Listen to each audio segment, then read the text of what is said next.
to our last case study. Warm welcome on stage here for Michiel de Rooij, Lean-Agile transformation coach at Stedin, and Wendy from Nieuwenhuizen. So,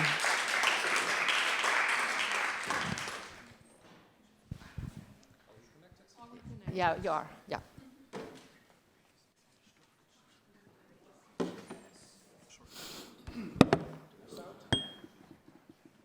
Not yet? Yes, we have. Yes, I can tell the story.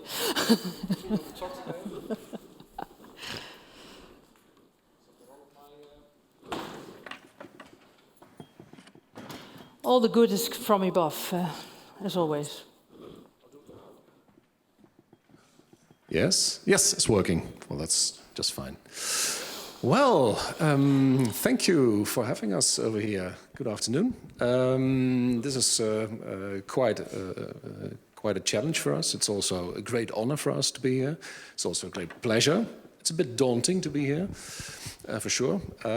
So we're a bit anxious. We're closing the deal right here, aren't we? So that's quite a responsibility for us. How long do we have? Does it mean 20 minutes? 15, 20 minutes. Okay, well, let's keep it short and sweet, which is quite a challenge for me because I like to improvise and elaborate, so bear with me. Who's familiar with the saying from Maya Angelou? People don't care what you say, they don't remember what you do, but they do remember how they make you feel. Yeah, she did. She remembers. How are we doing today? At this moment, we're still... Thumbs up. Thumbs up, yeah. All right. All right. It's the end of the session, so we have some fun in store for you. So we hope, yes. Wendy. Yeah, 2 weeks ago, picture this, 2 weeks ago, Sharon, our colleague, said to me, there's an opportunity for you to speak about your agile transformation within Stedin. So I thought, I'm going for a long weekend to Edinburgh. This is not possible, so we cannot do this. So I called Michiel and I asked, can we do this in 2 weeks? And he said, yes, we can. So here we are today, telling about our agile story. And it was quite difficult to put it in such a short time, so we will try to entertain a little. And we will tell about our transformation story. And you have heard a lot the past 2 days. We heard the speakers today. We only were here today at the afternoon. And we have told our adventure, so is how I call it, to more than 100 companies and organizations. And they said to us, it's inspiring. So I don't want to take the... but that's what we expect from you too. And we do that in openness and transparency, and we like to get some feedback, and not possible within the 15 or 20 minutes, but afterwards, ask us anything if you want to. And I can imagine after 2 days of this inspiration and the great talk of Vicky just now, I learned a lot, thank you, that you're getting a bit fatigued. And what we want to do during our presentation, we want to ask you a few questions and you answer, and also online. I don't know how you do this with an online hand or whatever. If you can relate to a question we ask you, you stand up. And the first question is, do you consider yourself a Dutch native speaker? And if you do so, you stand up. And if you don't, you stay. And look around you. You can see who you can talk to in Dutch or not. All right. And I hope online you have put out your hand also. Okay, thank you. We will do this a few times more, so you can sit down again. And watch the seat. You have to put it down or else it will be a bit... Yes, Michiel. Thank you. Well, so who are we? We are Wendy van Nieuwenhuizen, my dear colleague, my friend. We do everything together. We are like yin and yang, basically. And I'm Michiel de Rooij. Our personal histories we will tell you another time. But it's good for you to know that we are both Lean-Agile transformation coaches. What does it mean? Well, it's a fancy word for organizational change manager. And it gives something away. It has something to do with Lean and Agile. Well, we've heard Lean and Agile before, today or yesterday, don't know. So that's where we come from. Well, we have long track records as change managers in our career, both nationally and internationally, and as well in commercial settings as with NGOs such as Stedin. Yeah, Stedin. You've heard something about Stedin today already. Sharon, she is our colleague. She also mentioned that it's a grid operator. Who knows what a grid operator is? Yeah, a few hands. I'll tell you something then. Well, grid operators are responsible for the transmission of electricity, gas, and in the near future, maybe hydrogen. So we take care of the infrastructure. Stedin has been doing that for quite a long time, but we operate mainly in the Randstad. Randstad is the larger urban area in the west of the Netherlands. It comprises, among others, 3 major cities. That's Rotterdam, The Hague, and Utrecht. So they are large cities with, well, if you add everything up, it's good for 2.3 million households. Also, we deliver we transmit these electricity, gas, and hydrogen to small and larger businesses, and as well to industries. Also, we have the largest port of Europe as our customer, which you may know is the Port of Rotterdam, and it's a huge undertaking. Hopefully, I'm not boring you. Okay. Good luck. Good journey. It's a large area, and it's of critical importance to Europe as well. It's not only to the Netherlands, but for entire Europe. So that makes Stedin also a critical organization. Well, as I said, the grid operators have been in business for since the beginning of the 19th century. So Stedin and its legal predecessors have existed for over 2 centuries already, and that gives a bit away the mindset of such a grid operator. It's a type of business that takes its time. Usually we put assets into the ground and leave it there for 30 to 50 years. And once in a while we check up if is everything okay, and if not, then we leave it as be. So basically slowly changing. But that is no longer the case. We are no longer in a situation where things are going slow. Wendy.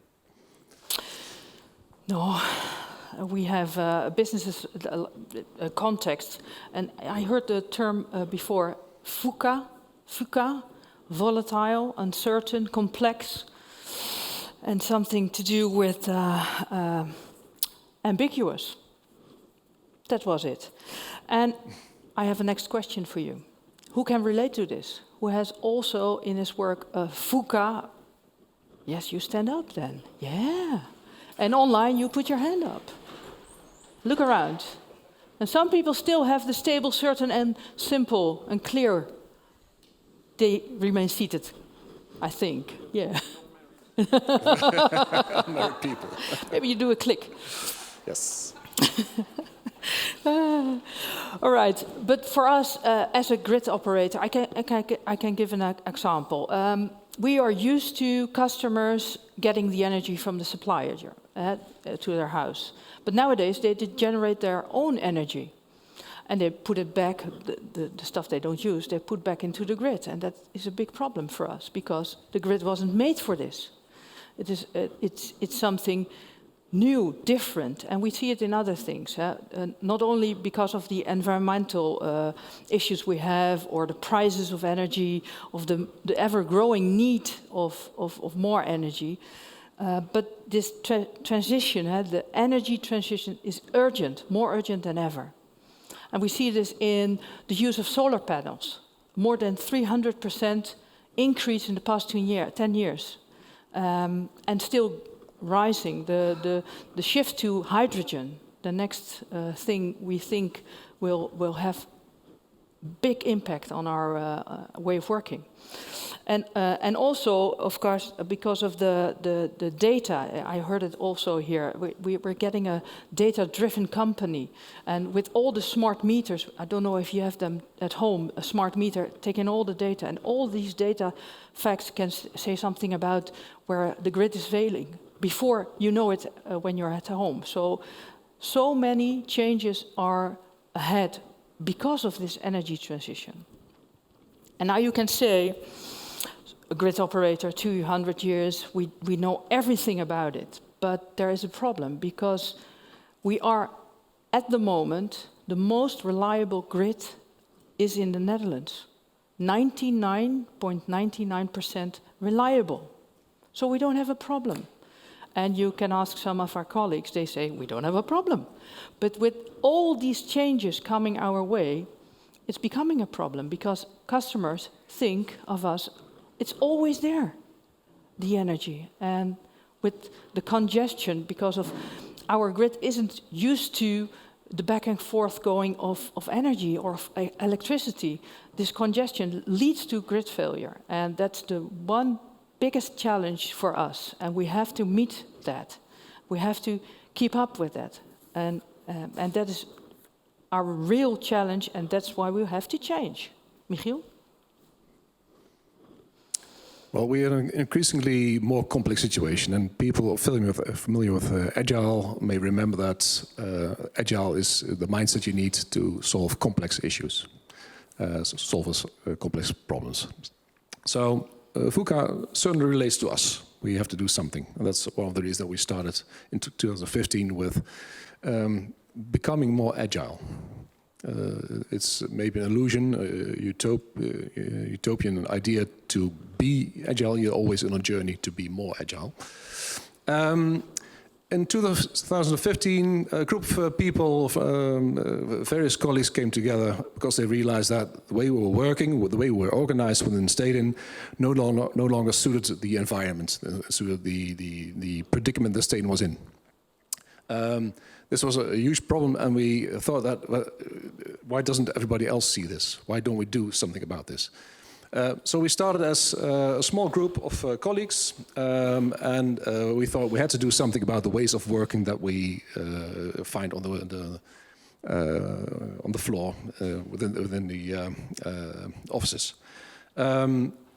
Also, we had a lot of problems with our IT at that time. IT was usually ravaged by lots and lots of projects. Many projects were just pulling resources or shuffling resources, which led to huge lead times, to budget overruns, led most notably to very poor quality IT. And that's something that's very wrong, basically because you put a tremendous stress on IT operations. So you're always running behind the facts. Anyone familiar with the book The Phoenix Project? It may sound very familiar. What happens in the book happened with us. So this group of colleagues, Wendy and I were one of the colleagues there, we thought we had to do something about it. So we called our little team the Safekeepers, which is not something to do with hubris or something. It's more to do about the Skilled Agile framework that we adopted. And I had just a discussion this afternoon about frameworks. We do not consider SAFe to be an end in all.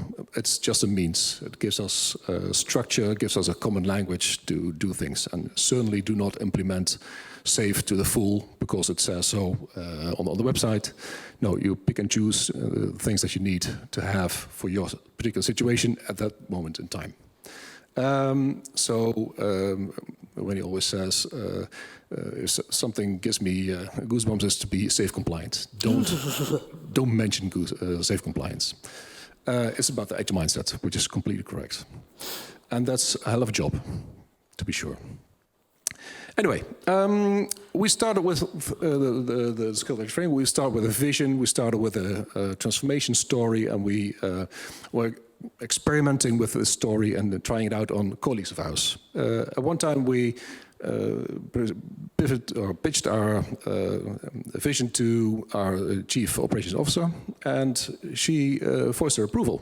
She was quite enthusiastic about what we were saying. So we thought, well, this emboldens us for further steps. So we subsequently went to the management team of IT and we said, we would like to change the IT department. We would like them to be more agile, more lean. We'd like to introduce concepts like agile teams or DevOps or things like that. And they agreed, which was quite a feat at the time. So within a year, we managed to transform, by and large, all IT teams into agile teams, which is very, very difficult. But we managed. Does it mean they have an agile mindset? No, certainly not. But they were going through the motions. So they agreed to move along and do better things. And they noticed that doing more agile stuff led to better results, to more predictability, to higher quality. So in the end, the people in the in the agile teams were more enthusiastic. At the end, we were able to give them common purpose, to give them a cadence of bi-weekly sprints, gave them a cadence of quarterly planning sessions, which gave structure, gave alignment, gave transparency. I believe alignment was some of the terms during this event. So we managed to do that as well.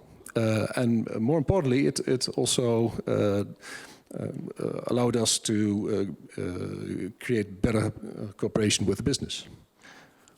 Again, please stand up if you have agile teams in your organization. Wow. You don't have to stand up if you don't have them. Thank you very much. Quite a lot of organizations have them already. We can go into discussion at a later time about this. Well, fine. Well, the thing that I mentioned was the quarterly planning sessions. We introduced them in 2017, and it turned out to be a very huge success for the collaboration between IT and the business. Imagine this, in the beginning 15 to 20 agile teams, but later on it evolved into 35 agile teams. We have a floor which is equipped for approximately 100 people, is crammed to the brim with 250 plus people. It's more like an anthill. This is very energetic, very impressive to do so. That was one of our first turning points. So empower your people is the thing we did during the first 2 years probably, and led to huge success for IT and also in cooperation with the business. A big success. So this is a success story. Again, until we came to the year of 2018, and we had a new board of directors, and they did something that boards of directors do. They made a new strategy. And they were finished and they thought, let's implement this. So in 2018, our agile teams thought, yes, but we are used to getting our own roadmaps, making our own decisions to deliver value. And now those guys and girls from the top want something different. So this led to dramatical things. Misunderstandings, difficult conversations, resistance, everything you can imagine. It was really bad and a lot of pain, not only for the teams and the business, but also for, I can imagine, the board of directors. Next question. Who has encountered difficulties in proceeding with a new strategy? Please stand up. Even more. Oh. Look around you, you can see everyone has the same problem. Who has the silver bullet? And this was for us the second tipping point in our transformation, because no pain, no gain, never waste a good crisis. So we did let everything bad happen, just to come to terms with each other and to build on common ground and to move forward. And of course, people understand the need for the new strategy, but they wanted to be involved. They wanted to get the things they were doing into that. And difficult choices had to be made. And what we introduced at our company was the so-called magic estimation sessions. And we put in the system in the room. You recognize this? It is magic. And you put the system in the room, meaning all the stakeholders you put in the room, and Sharon was also there, and you let them talk about what has the highest priority. And you do this together, and you make a list starting by one up until sometimes 100, maybe a little bit too much, but we're working on that. And with this new list, we can set out our goals and work together on objectives. And it made it possible to work on strategic goals and also incorporate operational goals. And just by doing this and getting everyone together, it's a huge investment, but it's worth it, because you have the discussion there where you want it. Not in hindsight, but you tell the narrative at that table. To stay with Figgy, I have learned a lot. And what we did as Lean-Agile transformation coaches, I don't think we were called that way at that moment, but what we did is we were helping teams and managers to adjust to this new way of working. And everyone complied and discussed, and we made it even better. So it's not that we started with the first magic estimation and it was all perfect. No, it was something that was growing and growing. And we did it together based on these objectives with the highest prio. Michiel. I just got a wink from Sabine. We already had 2 tipping points, and there are many more tipping points. Some are small, some are major. We are just mentioning the major ones. In 2022, we've achieved the next tipping point. Stedin was still organized by and large as a traditional organization, a hierarchical organization, and the essence of such an organization that the value doesn't follow the organization, it follows a different path. But we didn't have value streams. Who here has value streams in their organization? Yeah, you could also stand up, but would be necessary. All right, value streams is something very alien to a grid operator because we are by and large organized in specialities, in expertise, not exactly in value streams. The thing we've been doing, and Sharon is the one who leads the transformation here, is introduce the value streams and organize the people around them. This is quite huge undertaking because we're talking about demand, supply, support. Basically, you're toppling over the organization, which is very impactful. This is the next tipping point. We have started this year. This year that's operational. Well, we have to learn a lot still. And in order to learn a lot, we have introduced 4 competence centers. They are specialized in Lean, in Agile, in customer experience, and in sales and operations planning. I mentioned the customer experience side of this. One of the things that we are doing especially now is think about our customers. We used to think about them as connections to a household. Now we think about them as people. This is quite a different mindset, but that's a good idea, I just think. This is a huge shift in mindset, a huge shift in culture. So there needs a lot to be happening still. It isn't that our mechanics are not thinking about people. No, it's the way we organize our business, the way we do our work is not around people, it's around process, or it's around mechanics. So delivering value is the thing that we are striving for. We aim to become a high-performing digital grid operator by the year 2025.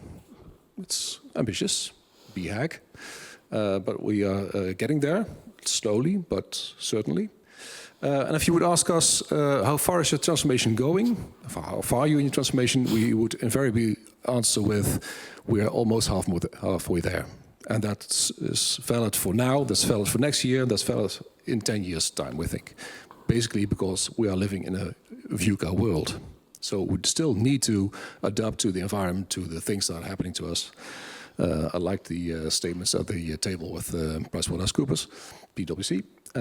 So they confirmed our view in that. That's nice. we would be used to think ahead all the time. That means that we still got a lot to do. We're never happy. But I think that is good is always to look back for once in a while. So see how far you've come in the meantime, and we've come mind-bogglingly far. So we are very proud to be here, to be able to tell stories about this, and we hope to be able to tell more success stories in the coming years. But looking back is always a good thing. Then, Wendy. Yeah, and if you look back at what we told you just in the 25 minutes we're talking to you, there are 3 main points for us to get the things going. And the first one, most important one, what I believe, is empower people. Our motto is getting people empowered to change. Because change is there. We know that, you know that, you've talked about it 2 days, I think. And if you can put people together and let them work on a common goal, you will be surprised on what energy is unleashed to get things done. The second one is lead a tipping point, and leadership is no such thing as spreadsheet management. Lead by example, and ask people to join in to solve the problems you have. So don't do it at the top only. And last, grow the organization. And Einstein once said, you probably know this, you cannot solve the problems with the thinking that created the problems. So grow yourself, grow others, and grow the organization, and make time to get the growth mindset and step out of the fixed one. Thank you very much.